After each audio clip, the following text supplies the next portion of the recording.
తమ్ముళ్ళు హుషారుగా ఉన్నారా? ఏమ్మా చెల్లెమ్మలు హుషారుగా ఉన్నారా లేదా? మంచి మధ్యాహ్నం. కొంచెం లేట్ అవుతుంది అనుకున్నారు కానీ లేట్ కాదు. ఎన్నికలు కూడా లేట్ కావు, మీరు గుర్తుపెట్టుకోవాలి. 11వ తారీఖున పోలింగ్ అయిపోతుంది. అందుకనే మీరు చూస్తే ఈరోజు ఒక పద్ధతి ప్రకారం తెలుగుదేశం పార్టీ ఎన్నికల్లో ముందుకు పోతున్నాం. అందుకనే మీరు ఒకసారి చూసినప్పుడు 12 రోజులు నేను అందరినీ పిలిచాను. ఏరియా కమిటీ కన్వీనర్స్ ని, ఆ పైనుండే నాయకులందరినీ రమ్మని నియోజకవర్గం వారీగా సమీక్షలు చేశాను. అదే సమయంలో ఈరోజు పార్టీ పరంగా కూడా నాకు ప్రాణ సమానమైన తెలుగుదేశం పార్టీ కుటుంబ సభ్యులు ఇక్కడున్నారు. క్షేత్రస్థాయిలో యుద్ధం చేసేది మీరు. అందుకనే ఈరోజు నేను మిమ్మల్ని గెలవాలి. 13 జిల్లాల్లో 4 రోజులు ఈ కార్యక్రమాన్ని పెట్టుకున్నాను.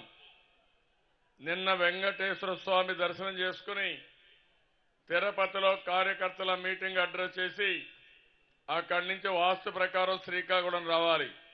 అందుకే నేరుగా శ్రీకాకుళం వచ్చాను. నిన్న సాయంత్రం అక్కడ మీటింగ్ అయింది. ఈరోజు విజయనగరం చూశాను, మీ దగ్గరకు వచ్చాను. మీ ఉత్సాహం చూస్తున్నా, మీ అభిమానం చూస్తున్నా నాకు ఏమాత్రం అనుమానం లేదు. అన్ని సీట్లు మనమే గెలుస్తున్నాం. నేను అడుగుతున్నా మిమ్మల్ని అందరినీ, మీకందరికీ ఆ నమ్మకం ఉందా లేదా అని మిమ్మల్ని అడుగుతున్నా. ఎన్నికల యుద్ధానికి సిద్ధంగా ఉన్నారా లేదా అని మిమ్మల్ని అడుగుతున్నా. అలెగ్జాండర్ గారు ఒక మాట అంటారు, ఈరోజు నేను విశ్వ విజేత అయ్యానంటే, ప్రపంచమంతా జయించానంటే దానికి కారణం నా సైన్యంలో ఉండే 10 లక్షల మంది ప్రతి ఒక్కరు కూడా ఒక అలెగ్జాండర్ గా ఉన్నారు.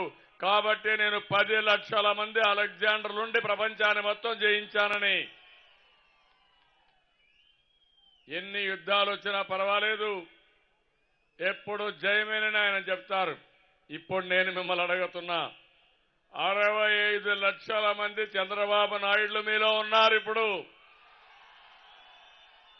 65 లక్షలు ఎన్టీ రామారావు గారి స్ఫూర్తి ఉంది.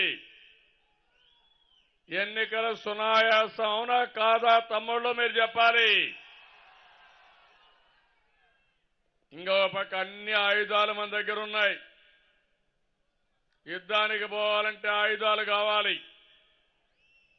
ఎవరికి చరిత్ర లేని వాళ్ళు, తప్పుడు పనులు చేసిన వాళ్ళు లేనిపోయినట్టుని తయారు చేసుకుంటారు. కానీ ఈరోజు ధైర్యంగా ప్రజల దగ్గరికి వెళ్లి ఓటు అడిగే హక్కుండే ఏకైక పార్టీ తెలుగుదేశం పార్టీ. అవునా కాదా? నేనేమన్నా అతిశయోక్తి మాట్లాడానా? 5 ఏళ్లు కష్టపడ్డాం, శ్రమ పడ్డాం. నేను సొంత కుటుంబాన్ని కూడా పట్టించుకోలేదు. కడాన నా తెలుగుదేశం పార్టీ కుటుంబాన్ని కూడా నేను పట్టించుకోకుండా పనిచేశానంటే ఈ రాష్ట్రం కోసం పనిచేశాం. మనం కష్టపడ్డాం, ప్రజలకి ఎక్కడా ఇబ్బంది లేకుండా చేశాం. సంపద సృష్టించడం మనకు తెలుసు, ఆదాయాన్ని పెంచడం మనకు తెలుసు, ఒళ్ళు వంచి పనిచేయడం మనకు తెలుసు. ఇప్పుడే చెప్పారు, హుదూద్ సైక్లోన్ వచ్చి తుఫాన్ వచ్చింది. ఇప్పటికి కూడా నేను చూశాను. అందరూ భయపడితే నేను ఒకటే మాట చెప్పాను, మీకు అధైర్యం వద్దు, నేను ఇక్కడే ఉంటా. మీరన్నీ కూడా అనుకూర్చిన తర్వాత మళ్లీ మామూలు విశాఖపట్నంగా మారే వరకు నేను ఇక్కడే ఉంటానని బస్సులో ఉండి 10 రోజులు ఇక్కడే పనిచేశాను. అవునా కాదా అని మిమ్మల్ని అడుగుతున్నా. 10 రోజులు ఉన్నాం. రాత్రింబగళ్ళు పనిచేశాం. నార్మల్స్ తీసుకొచ్చాం. ఇప్పుడే మన వాళ్ళు ఒక మాట అన్నారు, విశాఖపట్నం ముందు ఉదోది కంటే ముందు విశాఖపట్నం, తర్వాత విశాఖపట్నం. ఏది బాగుంది తమ్ముళ్ళు అని మిమ్మల్ని అడుగుతున్నా. ఏమమ్మా మీరు చెప్పాలి? అది తెలుగుదేశం పార్టీ సత్తా, సమర్థత. నాకు ఏమాత్రం అనుమానం లేదు. విశాఖపట్నం ఒక సుందరమైన నగరం, మంచి వాళ్ళుండే నగరం, ఒక నాలెడ్జ్ హబ్గా తయారవుతుంది. భారతదేశానికే కాదు, ప్రపంచానికే ఈ యొక్క విశాఖపట్నం ఒక విశ్వ నగరంగా తయారు చేసే బాధ్యత నాది అని మరొకసారి మీ అందరికీ హామీ ఇస్తున్నా. ఈరోజు మన పార్టీకి ఒక చరిత్ర ఉంది. మంచి లగ్నంలో మన నాయకుడు ఎన్టీ రామారావు గారు ఈ పార్టీని పెట్టారు. ఎన్ని కష్టాలు వచ్చినా కార్యకర్తలు నేను చూస్తున్నాను. 37 సంవత్సరాలుగా తెలుగుదేశం పార్టీ జెండా మోశారు, భుజాలు అరిగేట్టుగా మోశారు. కొంతమంది ప్రాణాలు కూడా అర్పించారు, ఆస్తులు పోగొట్టుకున్నారు. ఎప్పుడూ మీరు వెనుదిరిగి చూడలేదు, ముందుకే పోయారు, పార్టీనే గెలిపించారు.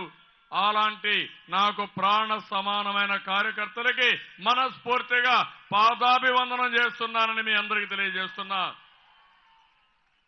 ఈ పార్టీకి స్ఫూర్తి మీరు, కష్టం మీది, త్యాగాలు మీవి. ఆనాడు ఎన్టీ రామారావు గారు కానీ ఈరోజు నాకు కానీ ప్రపంచం మొత్తం గుర్తింపు వచ్చిందంటే అది మీ త్యాగాల ఫలితమేనని చెప్పి కూడా నేను మీకు తెలియజేస్తున్నా. ప్రజాస్వామ్యంలో కార్యకర్తల పాత్ర చాలా ముఖ్యం. ప్రజలు ఓటేయాలన్నా ఎందుకు ఓటేయాలని చెప్పవలసింది కార్యకర్తలే చెప్పాలి. ఇంటింటికి తిరగాలి, వారందరికీ చెప్పాలి. 5 సంవత్సరాలు ఏం చేశామో చెప్తూనే మళ్ళీ రాబోయే 5 సంవత్సరాలు ఏం చేయబోతున్నామో మళ్ళా మనం హామీ ఇవ్వాల్సిన అవసరం ఉంది. నేను ఒకటే మీ అందరినీ కోరుతున్నా, మీరందరూ గర్వపడే విధంగా నేను పనిచేశాను. కాలరెత్తుకొని ప్రతి ఒక్కరి దగ్గరికి వెళ్లి 5 సంవత్సరాల్లో మేము ఈ పనులు చేశామని చెప్పి ఓటేయించుకునే హక్కు ఒక్క తెలుగుదేశం పార్టీకి ఉంది. ఇంకొక పక్కన ఈరోజు ఒక సమర్థవంతమైన ఆర్మీ, సిబిఎన్ ఆర్మీ కూడా తయారయ్యారు. నిస్వార్థంగా ముందుకు వచ్చారు సిబిఎన్ ఆర్మీ కూడా.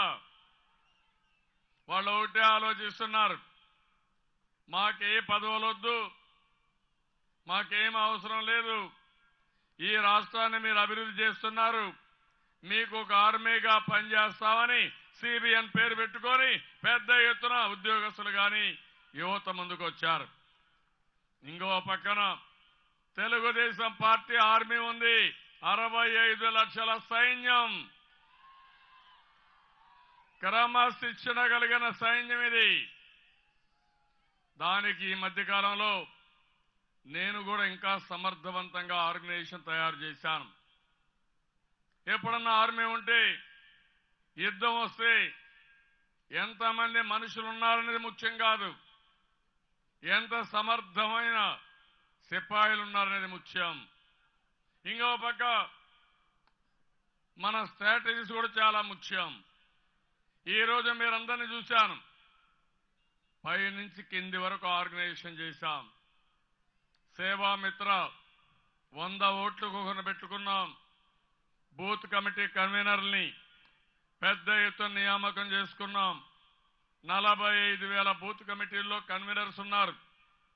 8 నుంచి 10 బూతులకి ఒక ఏరియా కోఆర్డినేటర్ని పెట్టుకున్నాం. ఈరోజు ఉదయం కూడా 50,000 మందితో టెలికాన్ఫరెన్స్ తీసుకున్నారంటే అది నాకు ఎంత ఆనందంగా ఉందంటే నా జీవితంలో ఊహించిన విధంగా ఈరోజు మీ అందరితో కుటుంబ సభ్యులతో ఉదయం 8 గంటలకంతా మాట్లాడుతున్నా. మనకు ఒకసారి అనిపిస్తుంది ఎక్కడో ఉంటాం, ఉద్యోగ రీత్యా వ్యాపార రీత్యా మనం బయట ఉంటే తెల్లవారితో ఒక 5 నిమిషాలు కుటుంబ సభ్యులతో మాట్లాడితే ఆ నమ్మకం కానీ అక్కడి నుంచి ఒక విశ్వాసం, అభిమానం పెరుగుతుంది. ప్రతిరోజు 50,000 మందితో మీతో మాట్లాడుతున్నా. మీరు 5 నుంచి 10 మంది సేవామిత్రకి మీ ఫోన్ నుంచి మళ్లీ కాన్ఫరెన్స్ లో పెడుతున్నారు. అంటే 4,50,000 మందికి నా ఆలోచనలు మీకు చెప్పి, మీ ఆలోచనలు నేను తీసుకుని సమర్థవంతంగా ముందుకు పోతున్నామంటే ఇండియాలోనే కాదు ప్రపంచంలో ఎక్కడా జరగని విధంగా మనం చేశామని ఈ కార్యకర్తలందరికీ విజ్ఞప్తి చేస్తున్నా. ఏం తమ్ముళ్ళు, మీరందరూ టెలికాన్ఫరెన్స్ కు వస్తున్నారా లేదా? Are you happy now? ప్రజలు ఆనందంగా ఉన్నారా? ఉన్నామని చెప్పారా మీకు? మీరు పోతే మిమ్మల్ని అందరినీ ఘన స్వాగతం పలుకుతున్నారా లేదా అని మిమ్మల్ని అడుగుతున్నా. అవును అనుకుంటే చేలు పైకెత్తండి. ఒక పక్క మిమ్మల్ని సమర్థవంతమైన నాయకులుగా తయారు చేస్తున్నాం. నేను ఒకటే మీకు హామీ ఇస్తున్నా, ఇది నేను ఎన్నికల కోసం చేయడం లేదు. 37 సంవత్సరాలుగా మీరు నా కోసం, పార్టీ కోసం, ప్రజల కోసం కష్టపడ్డారు. అలాంటి కార్యకర్తల్ని, నాయకుల్ని పైకి తీసుకొచ్చే బాధ్యత నాకుంది. నేను అందుకే ఒక మాట చెప్పాను, ఈ ఎన్నికలు అవుతానే నేను ప్రతిరోజు 3-4 గంటలు కార్యకర్తల కోసం పనిచేస్తా. ప్రజల కోసం 10 గంటలు పనిచేస్తే కనీసం 3-4 గంటలు మీ కోసం పనిచేసి మిమ్మల్ని అభివృద్ధి చేస్తానని మరొకసారి హామీ ఇస్తున్నా. ప్రజాస్వామ్యంలో ప్రజలకు మెరుగైన సేవలు అందించాలి. వాళ్ళ అభివృద్ధి, సంక్షేమాన్ని చూడాలి. ఇంకో పక్క కార్యకర్తలు, మీ సంక్షేమం కూడా నా బాధ్యత, మీ అభివృద్ధి కూడా నా బాధ్యత. దానికే శ్రీకారం చుడుతున్నాను. ఇంకో పక్క ప్రభుత్వ యంత్రాంగం ఉన్నారు. ఇక్కడ ముఖ్యమంత్రిగా, పార్టీ అధ్యక్షుడిగా 2 బాధ్యతలు ఉన్నాయి. ప్రజలకు మేలు చేయాలంటే ప్రభుత్వ యంత్రాంగాన్ని యాక్టివేట్ చేయాలి. అదే చేశాను. అందరికీ తృప్తినిచ్చే విధంగా పనులు చేశాం. అందరి జీతాలు పెంచాం. పీఆర్సీ 43% ఇచ్చాం ఫిట్మెంట్ కింద. నిన్ననే మళ్ళీ పీఆర్సీ వస్తే 20% ఇంటీరియం ఇచ్చాను. ఇంకో పక్కన ప్రతి ఒక్కరికి కూడా జీతాలు పెంచాం. ఏఎన్ఎంలు కానీ, ఆశా కానీ, ఏఆర్ఓలు కానీ, అంగన్వాడీ కానీ, ఇంకో పక్క ఏదైతే పెద్ద ఎత్తున ఈరోజు గవర్నమెంట్ లో ఉన్నారో చివరి స్థాయి ఉద్యోగులందరి జీతాలు పెంచాను. ఇంకో పక్క మీరు చూస్తే సంక్షేమం దేశంలో ఎక్కడా ఇవ్వడం లేదు. పాదయాత్రలో నేను ఇక్కడికి వచ్చాను, విశాఖపట్నంలోనే ముగింపు సభ పెట్టాను. ఆ రోజు రాష్ట్రం అంతా తిరిగిన తర్వాత నాకు అనిపించింది, చాలా మంది వృద్ధులు బాధపడుతున్నారు, చాలా సమస్యలు ఫేస్ చేశారు. అది చూసిన తర్వాత అనిపించింది, వాళ్ళ పిల్లలు చూసుకోకపోయినా నేను పెద్ద కొడుకుగా ఉంటానని చెప్పి 200 రూపాయల పింఛన్ని 2,000 రూపాయలు అంటే 10 రెట్లు పెంచాను.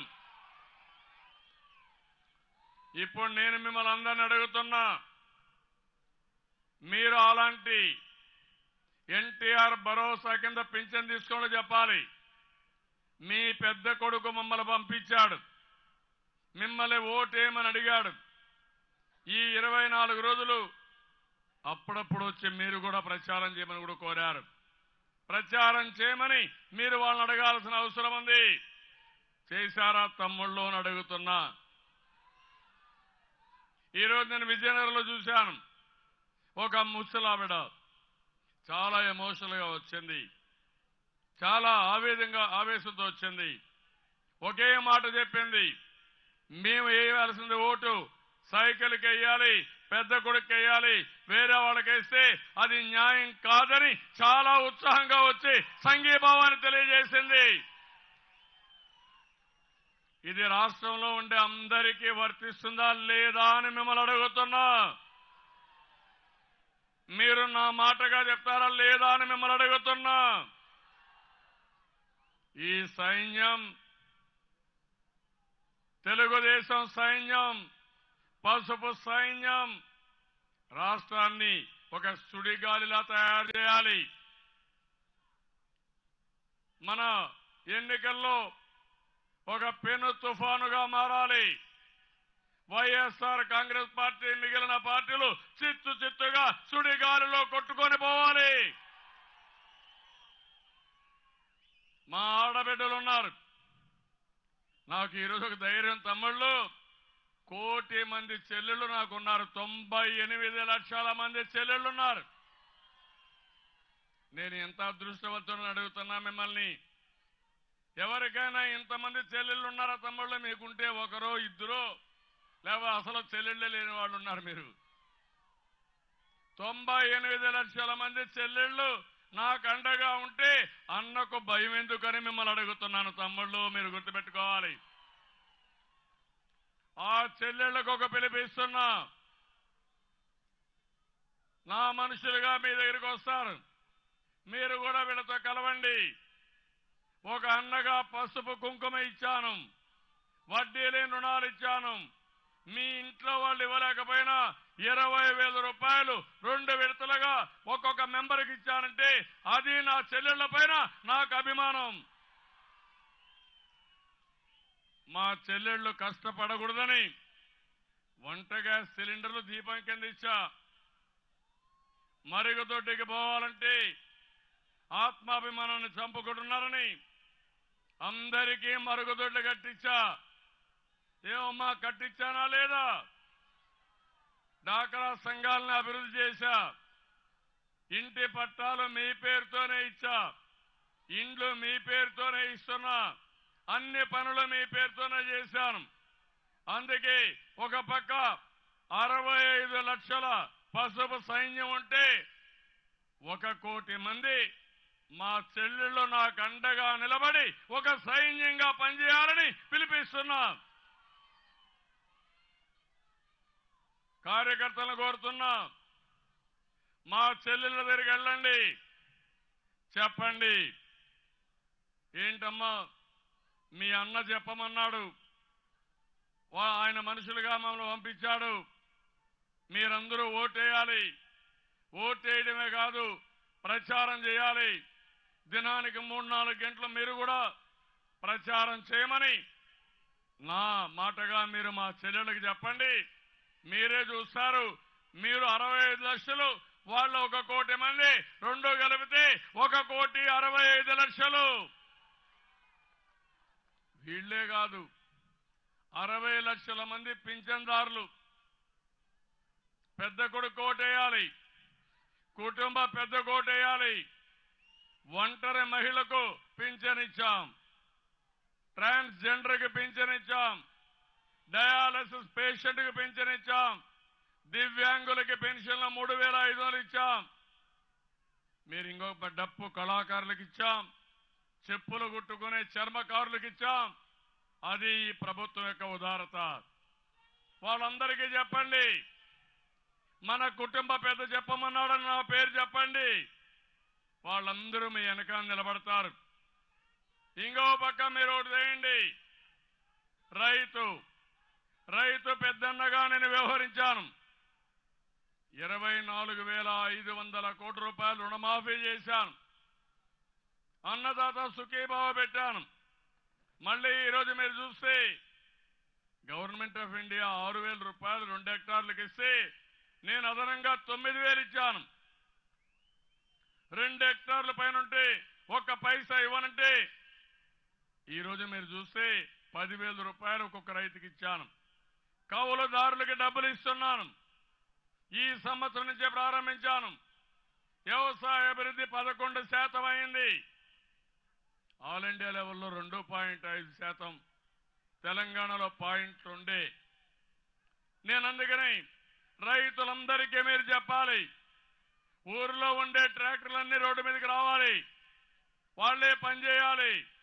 మళ్ళా డ్రైవర్లకు కూడా మొత్తం మోటార్ వెహికల్ ట్యాక్సేషన్ రద్దు చేశాను. ట్రాక్టర్ డ్రైవర్లు, ఆటో డ్రైవర్లకి మొత్తం ట్యాక్స్ పన్ను రద్దు చేయడమే కాదు, ఇంకో పక్కన థర్డ్ పార్టీ ఇన్సూరెన్స్ కూడా మనమే కడుతున్నాం. నేను ఒకటే మిమ్మల్ని అడుగుతున్నా, ప్రతి ఒక్క ఆటో డ్రైవర్కి పిలిపిస్తున్నా, నేను డ్రైవర్ నెంబర్ 1ని. ఈరోజు రాష్ట్రాన్ని నేను నడిపిస్తే మా డ్రైవర్లంతా ప్రయాణికుల్ని సురక్షితంగా వాళ్ళ ప్రాంతాలకు చేరుస్తున్నారు. ప్రతిరోజు లక్షల మందితో ఇంటరాక్ట్ అవుతున్నారు. మా డ్రైవర్లు కోరుతున్నా, మీకు సాధికార వ్యవస్థ పెట్టాను, మిమ్మల్ని ఆదుకునే బాధ్యత నాది. అదే మరిగా ప్రజలందరికీ చెప్పాల్సిన బాధ్యత మీది. ఆటోలో ఎక్కితే ఆటో దిగే లోపల వాళ్ళని తెలుగుదేశం పార్టీ పట్ల గౌరవాన్ని పెంచాలి. మీ ఆటో ఎక్కిన ప్రతి ఒక్కడు ఓటేయవలసింది తెలుగుదేశం పార్టీకే ఓటేయాలి. ఇంకో పక్కన యువత సిబిఎన్ ఆర్మీ మారిగా 5 లక్షల మంది తమ్ముళ్ళు వైఎస్ఆర్ కాంగ్రెస్ ని నమ్ముకుంటే, జగన్మోహన్ రెడ్డి నమ్ముకుంటే జైలుకు తీసుకుపోతాడు.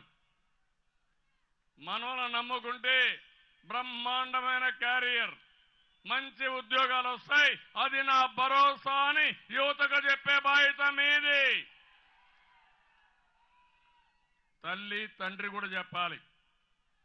ఇక్కడ ఒక విషయం మీరు గుర్తుపెట్టుకోవాలి. మొన్ననే విశాఖపట్నంలో ఎన్నికలు జరిగినప్పుడు ఇక్కడ విజయలక్ష్మి గారిని గెలిపించలేదు ఎంపీగా. మీరు చూశారు ఆ రోజు.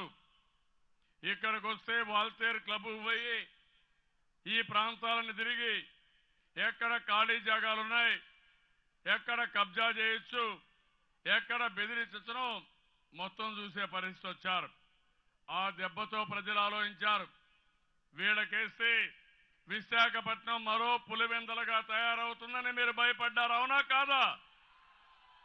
అవును అంటే గట్టిగా చప్పట్లు కూడా చెప్పండి.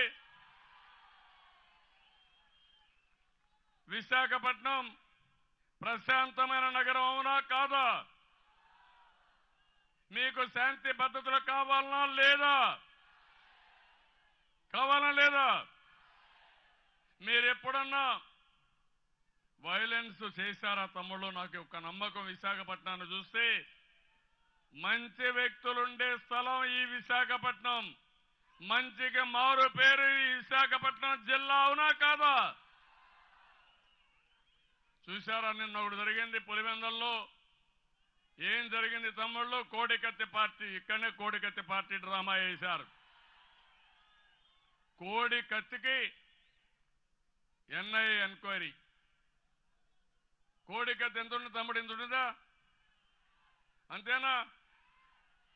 ఇంత కోడికత్తికి ఇంత పెద్ద ఎన్ఐఏ ఎంక్వైరీ. ఏంటి నాకు అర్థం కాలేదు. అందులో ఏమీ లేదని తేలిపోయినాక, అతను వాళ్ళ అభిమానం తెలియనాక ఢిల్లీలో కాపలాదారుడు ఉన్నాడు, ప్రధానమంత్రి. ఇలాంటి వాళ్ళందరినీ రక్షిస్తాడు. అవినీతి పరుల్ని, నేర చరిత్ర ఉండే వాళ్ళకి రక్షణ ప్రధానమంత్రి కార్యాలయం. నేను అడుగుతున్నా, కోడికత్తి మీకు బాగా తెలుసు. కోడికత్తి పైన ఎన్ఐఏ ఎంక్వైరీ అవసరమా తమ్ముళ్ళు అని మిమ్మల్ని అడుగుతున్నా. అవసరం ఉందా? అవసరం ఉందా? ఏమమ్మా అది అయింది. నిన్న పులివెందల్లో ఆలోచించాలి మీరు. 5 కోట్ల మంది ప్రజలు కూడా ఆలోచించాలి. నేరాలు ఏ విధంగా చేస్తారు, ఘోరాలు ఏ విధంగా చేస్తారు, హత్యలు ఏ విధంగా చేస్తారో ఇది ఒక ఉదాహరణ. నిన్న పులివెందల్లో వివేకానంద రెడ్డి గారిని దారుణంగా చంపేశారు. మర్డర్ చేశారు. ఎన్ని గంటలు జరిగింది? 5:30 కంటే ముందే జరిగింది. 5:30 గంటలకు ఆయన పిఏ వెళ్ళాడు. వెళ్ళి తలుపు కొట్టాడు. ఆయన లేయలేదు. అక్కడే కూర్చొని పేపర్ చదువుకుంటున్నాడు. పని మనిషి వస్తుంది. వచ్చిన తర్వాత చెప్తాడు. ఇద్దరు కాసేపు ఆలోచించి కనీసం ఇక్కడ లేలేదు, పక్కన పోయి చూద్దామని ఎన్నికకి వెళ్తారు. ఎన్నికకి వెళితే తలుపు తెరిచి ఉంటుంది. నేరుగా లోపలికి వెళ్తారు. బెడ్రూమ్ లేకుండా బాత్రూంలో వివేకానంద రెడ్డి శవంగా పడిపోయి ఉంటాడు. నెత్తిన బలమైన గాయాలు తగిలాయి. ఒళ్ళంతా రక్తం ఉంది. రూమ్ అంతా 2 లీటర్ల రక్తం గారింది. అలాంటి సమయంలో ఆ కొండే కృష్ణారెడ్డి గాని వాళ్ళంతా చనిపోయాడు నిర్ధారణకు వచ్చి ఫోన్లు చేస్తారు. 6:30 గంటలకు అక్కడుండే ఎంపీ కూడా ఫోన్ చేసి, మాజీ ఎంపీ ఫోన్ చేసి పోలీసులు రక్షణగా పంపించమంటారు. పోలీసులు 7:30 గంటలకు వెళ్తారు అక్కడికి. 6:40కి ఫోన్ చేస్తే వెళ్ళిన తర్వాత మామూలుగా నేను అడుగుతున్నా, ఇక్కడంతా మనమంతా నేరాలు చేయం, తప్పులు చేయం. మన ఇంట్లో ఒక వ్యక్తి అనుమానాస్పదంగా చనిపోతే ఇమ్మీడియట్ గా పోలీసులకు ఫోన్ చేస్తామా లేదా తమ్ముళ్ళు అని మిమ్మల్ని అడుగుతున్నా. చేస్తారా లేదా? 5:30కు వెళ్ళి చూసిన తర్వాత ఫోన్ ఎప్పుడో వెళ్ళిందో మీరే చూడండి. వాళ్ళు వచ్చిన తర్వాత ఆధారాలు ఎప్పుడు పోలీస్ ఇన్వెస్టిగేషన్ కావాలి, పంచనామా చేయాలి. అక్కడుండే ఫారెన్సిక్ ఎవిడెన్స్ ఏదైతుందో వేలు ముద్రలు కానీ వస్తువులు కానీ అవన్నీ ప్రొటెక్ట్ చేయాలి. అప్పుడే ఎవరు ఈ పని చేశారో దాన్ని పసిగట్టే పరిస్థితి వస్తుంది. నేను అడుగుతున్నా, మీ లోటస్ పాండ్లో ఏం జరిగింది? 5:30 గంటలకు మీ చిన్నాన్న చనిపోతే మీకు తెలియదా అని అడుగుతున్నా. తెలియదా తమ్ముళ్ళు? తెలుసు. డ్రామాలు ఆడారు. ఏంటి డ్రామా? 9 గంటల 15 నిమిషాలు ఇక్కడే ఉంది ఒక సాక్షి. అది అసాక్షి. అవునా కాదా మీరే చెప్పండి. 9 గంటలకు చూపిస్తారు. 9:15కు ఏమని? ఆయన హార్ట్ అటాక్ తో చనిపోయారు. వైఎస్ఆర్ కుటుంబంలో విషాదం.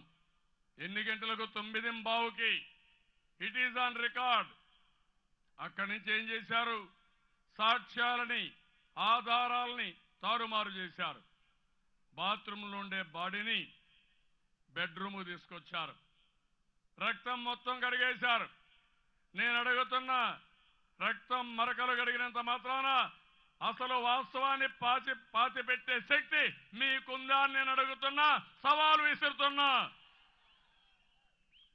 అంటే మీరు ఒకసారి ఆలోచించుకోవాల్సిన అవసరం ఉంది. ఇంత దుర్మార్గం. వాళ్ళ చిన్నాన్నే చంపేస్తే కనీసం సాక్ష్యాలు లేకుండా తారుమారు చేసే వ్యక్తి రేపు ఏమవుతుంది తమ్ముళ్ళు? విశాఖపట్నంలోని మిమ్మల్ని అడుగుతున్నా. నా మీద పెడుతున్నారు. ఎప్పటిదాకా 9:15 వరకు కోడికత్తి పార్టీ డ్రామా ఆడారు. 9:15 వరకు అది హార్ట్ ఫెయిల్యూరే. మీరు ఫోటోలు చూశారు. మొదట ఎప్పుడు చూశారు? ఆ ఫోటో చూసినాక మీరు ఏదైతే హార్ట్ అటాక్ అని మీరు నమ్మతారా తమ్ముళ్ళు? ఏమమ్మా నమ్మతారా మీరు? ఆ ఫోటో చూసినాక హార్ట్ అటాక్ అయితే నెత్తిన గాయాలు వస్తాయా? రక్తం వస్తుందా? బెడ్రూమ్ అంతా రక్తం పడుతుందా? ఎక్కడన్నా విన్నారా ఈ మాట మీరు? అంటే దాన్ని హార్ట్ అటాక్ కింద క్రియేట్ చేసి ఒక మనిషిని కుటుంబం వాళ్ళే చంపేసి అతనికి ఎవ్వరికి తెలియకుండా అంత్యక్రియలు చేయాలనుకున్నారు. వాళ్ళ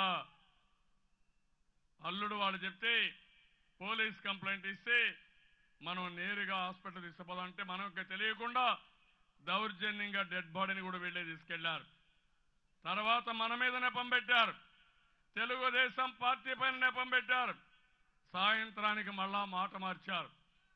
ఒక లెటర్ దొరికింది. అది ఎక్కడొచ్చిందో ఎవరికీ తెలియదు. లెటర్ వచ్చింది.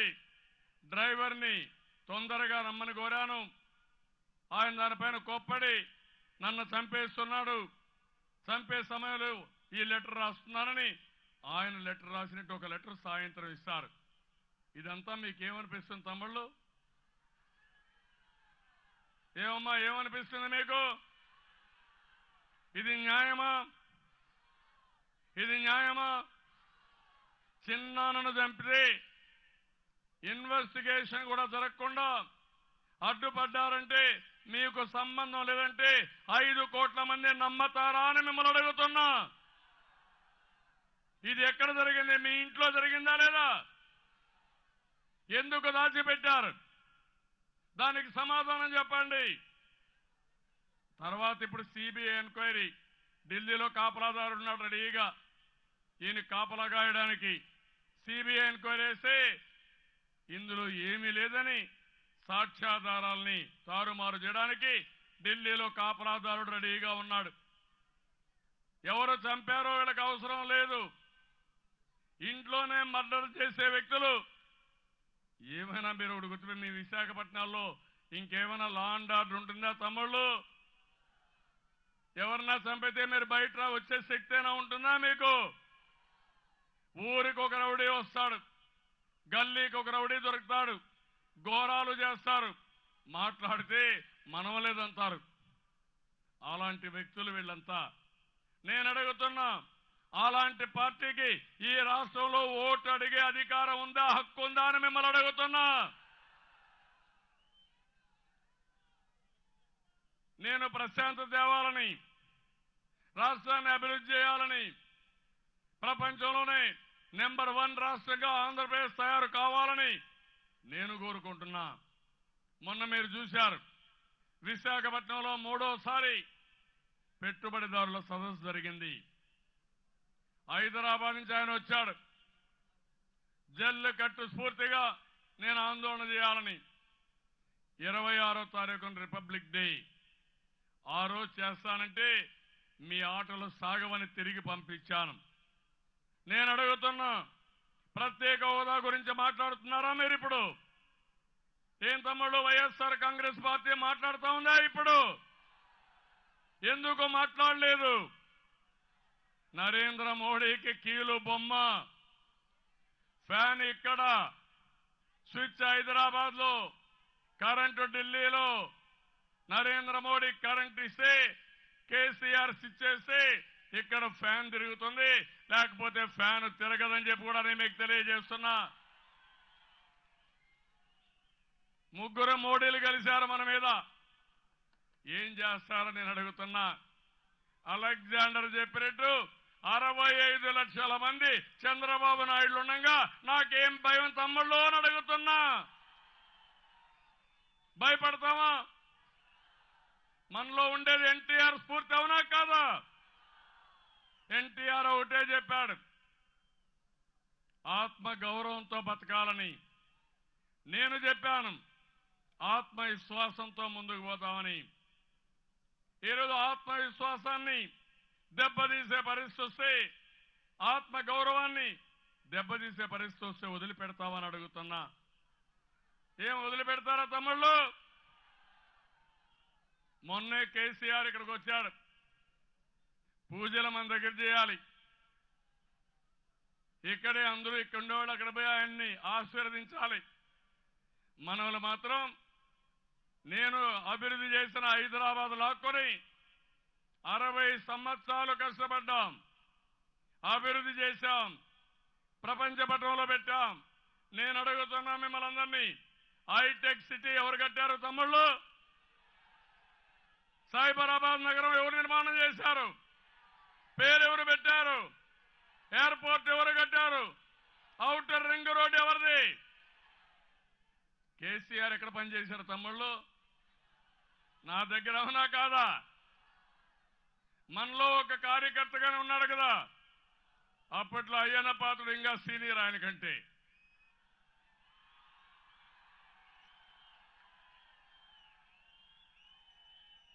నేను అడుగుతున్నా, ఇప్పుడు నువ్వు నా దగ్గర పనిచేసి నీకంత పెత్తనం చేయాలనుకుంటే నేను ఎంత ఆలోచించాల తమ్ముళ్ళు అని మిమ్మల్ని అందరిని అడుగుతున్నా. భయపడతామా మనం? జగన్ భయపడతాడు. ఎందుకు? లాలూచి. మొన్న చూశారు హిందూజా 100 ఎకరాల భూమి ఆయనకు పర్మిషన్ కావాలి, లాలూచి పడ్డారు. 11 ఎకరాల భూమి జగన్కి ఇవ్వాలి వాటా కింద. దానిపైన మీరు చూస్తే ఆ 11 ఎకరాలకు డబ్బులు ఆయనే ఇస్తాడు. హిందూ అనే కంపెనీకి పంపిస్తాడు 45 కోట్లు. అక్కడి నుంచి షెల్ కంపెనీకి పంపిస్తారు. అక్కడి నుంచి మళ్ళీ జగన్ కంపెనీకి వస్తుంది.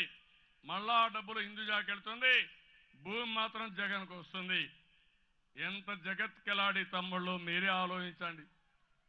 1 రూపాయి పెట్టుబడి లేదు, మొత్తం అడ్డంగా రాసుకున్నారు. దానిపైన ఈరోజు చూస్తే మొత్తం ఆ ల్యాండ్ పైన ఈడీ పట్టుకున్నారు. సిబిఐ ఎంక్వైరీ చేయమని లెటర్ రాశారు. కానీ ఢిల్లీలో ఉండే కాపలాదారుడు మాత్రం జగన్మోహన్ రెడ్డి రక్షిస్తున్నాడు. సిబిఐ ఎంక్వైరీ లేకుండా చేసే పరిస్థితి వచ్చింది. ఈ వ్యవహారం మీకు అర్థమైందా లేదా అని మిమ్మల్ని అడుగుతున్నా. తమ్ముళ్ళు కూర్చోండి, అక్కడ కూర్చోండి, ఏం లేదు కూర్చోండి. తర్వాత మీరు చూస్తే మొన్న కేసీఆర్ మన డేటా చోరీ చేశాడు. సేవామిత్ర డేటా మనమిచ్చే ఇన్సూరెన్స్ కానీ మిగిలిన వాటికి మనం వాడితే ఆ డేటా కూడా దొంగిలించే పరిస్థితికి వచ్చారు. ఆ డేటా జగన్మోహన్ రెడ్డి పంపిస్తున్నాడు. నేను అడుగుతున్నా మిమ్మల్ని, ఎవరైనా ఫోన్ చేస్తే మీరు హెచ్చరించండి, జాగ్రత్తగా ఉండండి. మాకు ఫోన్ చేయొద్దని గట్టిగా తిట్టి ఫోన్ పెట్టాలని మరొకసారి మిమ్మల్ని అందరినీ కోరుతున్నా. మన నెంబర్లు దొంగిలించి మనకే ఫోన్లు చేయడం. ఇంకో పక్క ఫామ్ 7, ఫామ్ 6 మీద, ఫామ్ 7 మీద అందరూ హుషారుగా ఉన్నారా తమ్ముళ్ళు? ఉన్నారా లేదా? మీ ఓటు మీరు చూసుకోవాలి. ఉదయం నిద్ర లేస్తానే ఒకసారి చూసుకోవాలి, మధ్యాహ్నం భోజనం చేస్తానే మళ్ళా ఒకసారి చూసుకోవాలి, రాత్రి పడుకునే ముందు మళ్ళా ఒకసారి చూసుకోవాలి. మామూలుగా పిక్ పాకెట్ కొడితే అలాంటి వారు తెలుసుకోవాలంటే సాయంత్రం ఎప్పుడో తెలుస్తుంది. ఇంట్లో దొంగలు పడితే నిద్ర లేచినాక తెలుస్తుంది. ఈ సైబర్ నేరస్తులు మాత్రం ఎప్పుడు కొడతారో ఎవరికీ తెలియదు తమ్ముళ్ళు. జాగ్రత్తగా ఉండకపోతే మొత్తం ఖాళీ అయిపోతాం. నేను ఒకటి కోరుతున్నా మిమ్మల్ని, మీరందరూ హుషారుగా ఉండమే కాదు, నేరస్తుల్ని ఆట పట్టించే పోలీసులుగా కార్యకర్తలు తయారు కావాల్సిన అవసరం ఉంది. దొంగల పట్ల గట్టిగా ఉందాం. 7 లక్షల మంది జైలుకు పంపిద్దాం. వీళ్ళకు ఒక పీకే ఉన్నాడు, బీహారీ. ఆయన పెద్ద మహానాయకుడు. అన్ని దొంగ బుద్ధులే, దొంగ అలవాట్లే. నేను ఒకటే చెప్తున్నా, నువ్వేమన్నా చేస్తే బీహార్లో చేయగాని మా ఆంధ్రప్రదేశ్లో చేసి తిరిగి నువ్వు బయటపోయే పరిస్థితి లేదని హెచ్చరిస్తున్నాను. అసలు కంప్యూటర్ల మీద పనిచేసింది నేనే. నా దగ్గరనే సైబర్ నేరం చేయాలనుకుంటున్నారు వీళ్ళంతా. అందుకే మిమ్మల్ని అందరినీ కోరుతున్నా, ఫామ్ 7 పెట్టి మన ఓట్లు తీసేసి నేనే ఫామ్ 7 ఇమ్మనని చెప్పిన వ్యక్తి ఈ జగన్మోహన్ రెడ్డి గారు. ఇంకో పక్క ఇంట్లోనే చిన్నాన్న చనిపోతే, చంపేయబడితే ఇది హార్ట్ అటాక్ అని చిత్రీకరించి కేసుకు సంబంధించిన ఆధారాలన్నీ కూడా ఎక్కడికక్కడ తుడిచిపెట్టే ప్రయత్నం చేసిన వ్యక్తి జగన్మోహన్ రెడ్డి.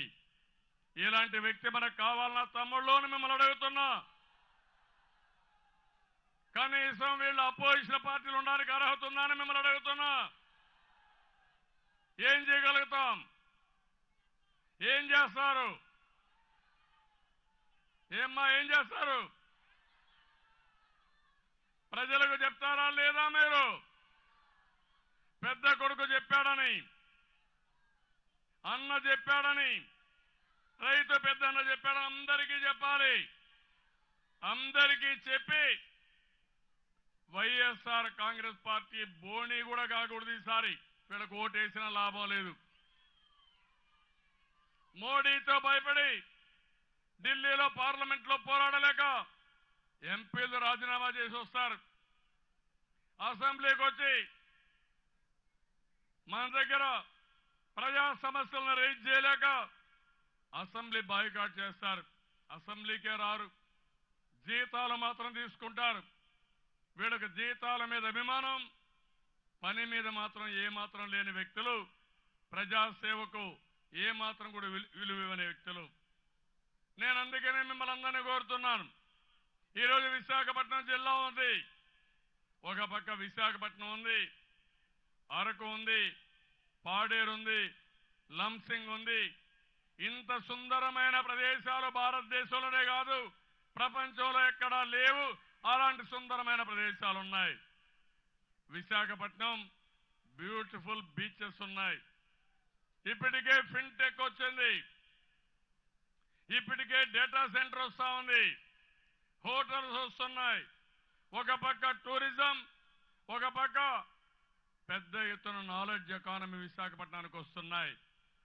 ఇంకో పక్క ఉత్తరాంధ్ర సుజల స్రవంతి 4,500 కోట్ల రూపాయలతో ఆ ప్రాజెక్టు కూడా సిద్ధం చేశాం. తొందరలోనే విశాఖపట్నానికి శాశ్వతంగా నీళ్లు తీసుకొస్తాను. గోదావరి నీళ్లు వస్తాయి.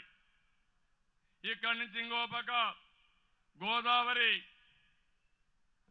పైనకి పోయే కొందికి ఇక్కడ జిల్లాలో వరాహ, శారద, తాండవ, గోస్తని, మేఘాద్రిగడ్డ, గంభీరంగడ్డ, మత్స్యగడ్డ, రైవాడ ఇలాంటి జలాశయాలు కూడా ఉన్నాయి. నేను ఒకటి ఆలోచిస్తున్నాను, వంశధార మొదలుకొని ఇంకా ముందు ఇచ్చాపురం నుంచి నేరుగా తడ వరకు ఏదైతే పెన్నా నది వరకు నదులు అనుసంధానం చేస్తున్నాం. ఈ దేశంలో గోదావరి, కృష్ణ 2 నదుల అనుసంధానం చేసిన చరిత్ర తెలుగుదేశం పార్టీది. రాబోయే 5 సంవత్సరాల్లో అన్ని నదుల అనుసంధానం చేస్తాం. విశాఖపట్నంలో ఇంటర్నేషనల్ ఎయిర్పోర్ట్ వస్తా ఉంది, అనేక యూనివర్సిటీలు వస్తున్నాయి. ఈ జిల్లాని ఒక హార్టికల్చర్ హబ్గా తయారు చేస్తాం. ప్రతి ఎకరాకు నీళ్లు ఇస్తాం. ఆర్థిక అభివృద్ధిలో మనం ముందుకు పోతాం. నేను ఇవన్నీ కూడా మీకు ఎందుకు చెప్తున్నానంటే ఈరోజు అనేక కార్యక్రమాలు, గర్భిణీ స్త్రీ గర్భం దాల్చినప్పటి నుంచి మనిషి చనిపోయిన తర్వాత అతనికి వీడ్కోలు ఇచ్చే వరకు మనం కార్యక్రమాలకు శ్రీకారం చుట్టాం. ఈరోజు ప్రతి ఒక్క కార్యకర్త గర్వంగా చెప్పే శక్తిని మీకు ఇచ్చాను.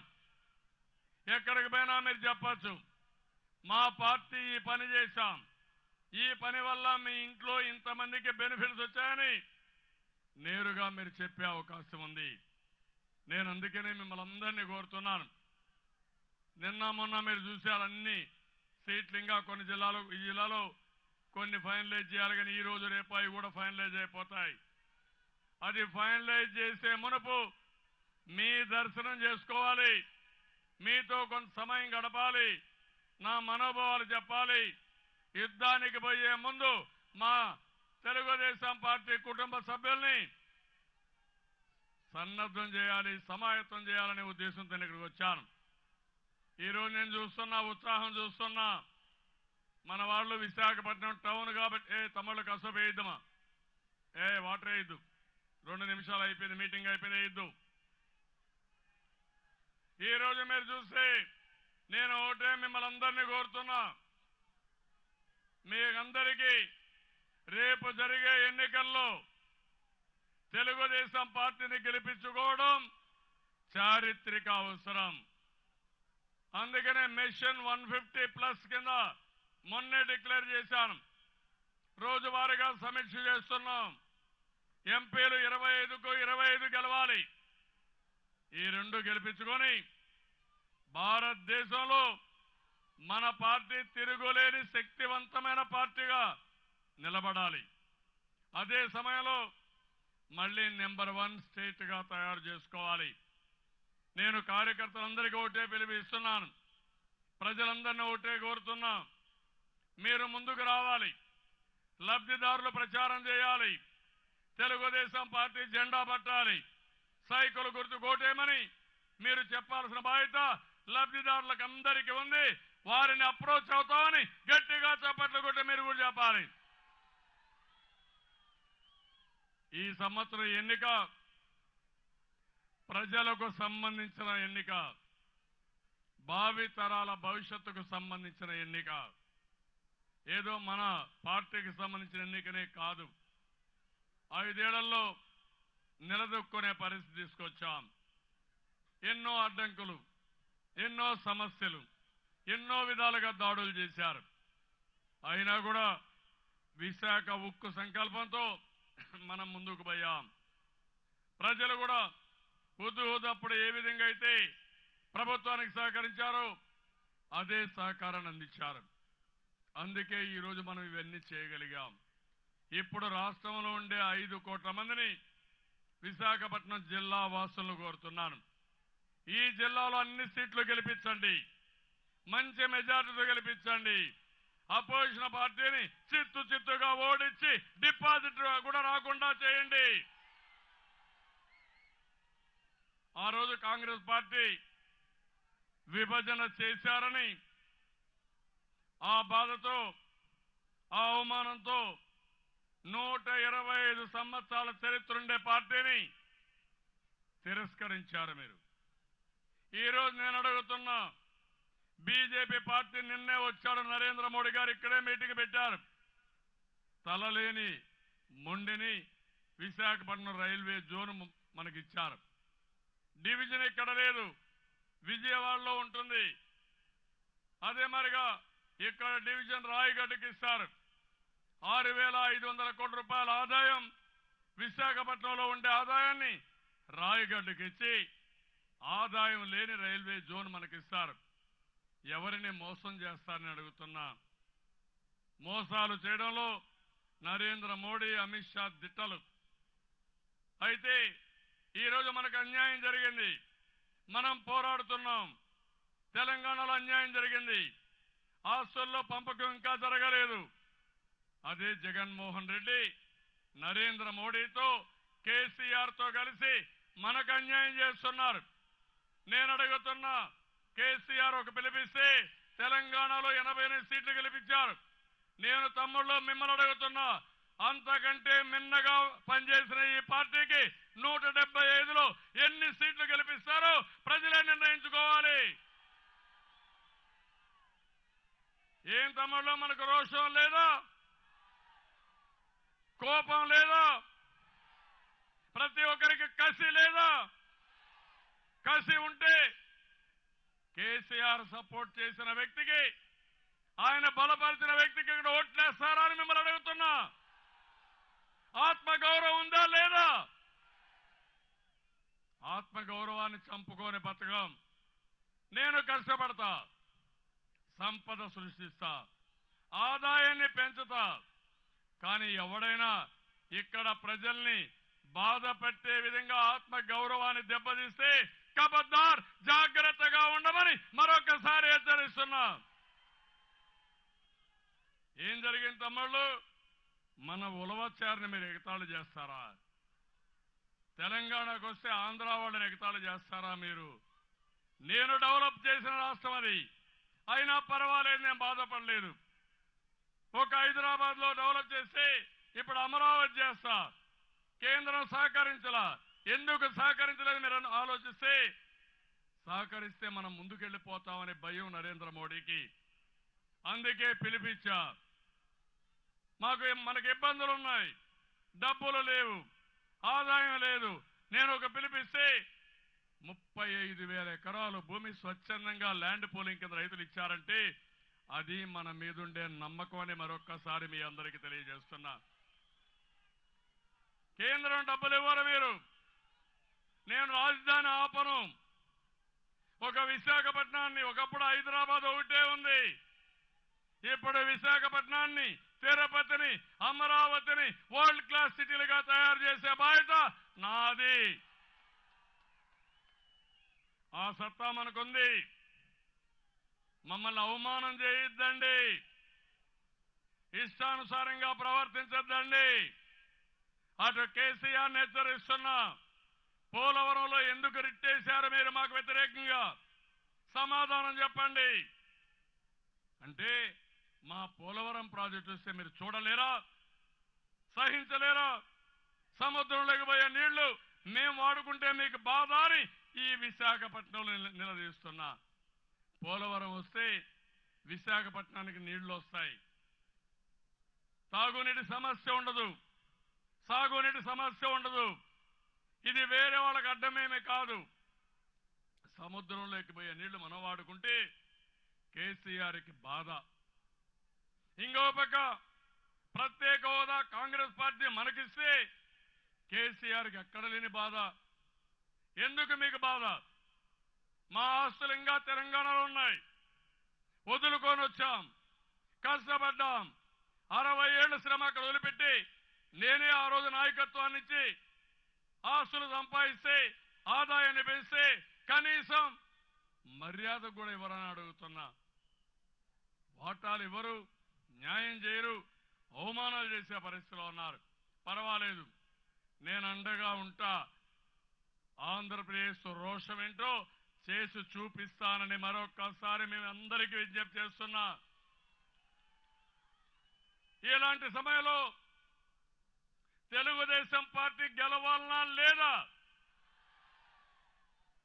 బాంచేన్ నీ కాళ్లు మొక్కుతానని కేసీఆర్ కాళ్లు మొక్కే జగన్మోహన్ రెడ్డి కావాలన్నా తమ్ముళ్ళు అని మిమ్మల్ని అడుగుతున్నా. చిన్నాన్న చంపేసి ఆధారం లేకుండా చేసే వ్యక్తులు మనకు కావాలన్నా తమ్ముళ్ళు అని అడుగుతున్నా. మీకు రౌడీజం ఎక్కడికక్కడ మతాల పేరుతోనో, కులాల పేరుతోనో, ప్రాంతాల పేరుతో రెచ్చగొట్టి రాజకీయం చేయాలనుకుంటున్నా. నా దగ్గర సాగదు. నాది ఒకే కులం, పేదరిక కులం. పేదవాళ్లే నా కులం, పేదరికమే నా కులం తప్ప వేరే కులం నాకు తెలియదని మరొకసారి తెలియజేస్తున్నా. నాకు ఒకటి, కష్టపడడం తెలిసిన వ్యక్తిని, సంపద సృష్టించడం తెలిసిన వ్యక్తిని, రాత్రింబగళ్ళు పనిచేస్తా. ఈ రోజు కష్టపడితే మీరు సుఖపడతారు. అందుకని ప్రతి ఒక్క ఇంటికి ఒక పెద్ద కొడుకుగా ఉండాలని కుటుంబ పెద్దగా వ్యవహరించాను. మీ భవిష్యత్తు నా బాధ్యత అనే స్లోగన్తో మీ దగ్గరికి వస్తున్నా. తమ్ముళ్ళు జగన్ ఏమంటున్నాడు? నా భవిష్యత్తు మీ బాధ్యత. నన్ను జైలుకు పోకుండా చూసుకోండి, నాకు ఓట్లేయండి. ఆ ఓట్లు నేను కేసీఆర్ ట్రాన్స్ఫర్ చేసి, ఆయనకు ఊడిగం చేసి, నరేంద్ర మోడీ గారితో పనిచేసి, రాష్ట్రానికి అన్యాయం చేసి నా కేసులు మాఫీ చేసుకుంటానంటాడు. అది నీతా? మన హక్కుల కోసం తెలుగుదేశం పార్టీ పోరాడాం. మామూలు పోరాటం కాదు. మన ఎంపీల పైన ఈడీ ఇన్కమ్ ట్యాక్స్ దాడులు, ఎమ్మెల్యేల పైన దాడులు, అయినా భయపడం. బుల్లెట్ లాగా దూసుకెళ్తాం తప్ప భయపడే సమస్య లేదని మరొకసారి మీ అందరికీ తెలియజేస్తున్నా.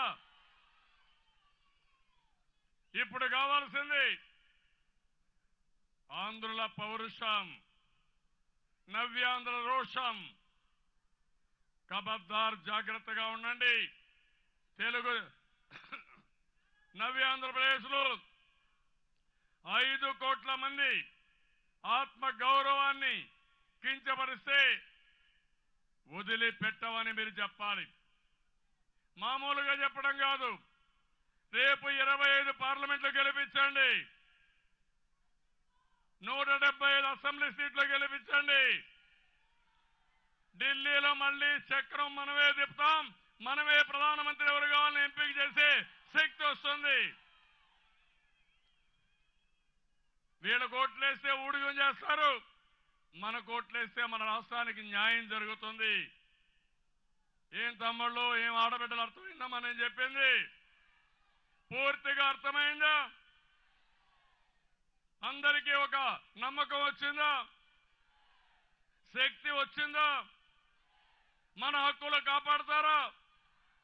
1924 టీం కోసం అందరూ కూడా గట్టిగా పనిచేస్తారా అని మిమ్మల్ని అడుగుతున్నా. పని చేస్తామనుకున్న వాళ్ళందరూ గట్టిగా చప్పట్లు కూడా చెప్పండి. అదే సమయంలో రెండు చేతుల పైకెత్తి చెప్పండి, పోరాటానికి సిద్ధంగా ఉన్నారా? పోరాటానికి సిద్ధంగా ఉంటే చూపేయండి. పోరాటానికి సిద్ధంగా ఉన్నామని. భయపడతారా? భయం మనకుందా? 24 రోజులు కష్టపడతారా? సైనికుల మారిగా ముందుకు పోతారా?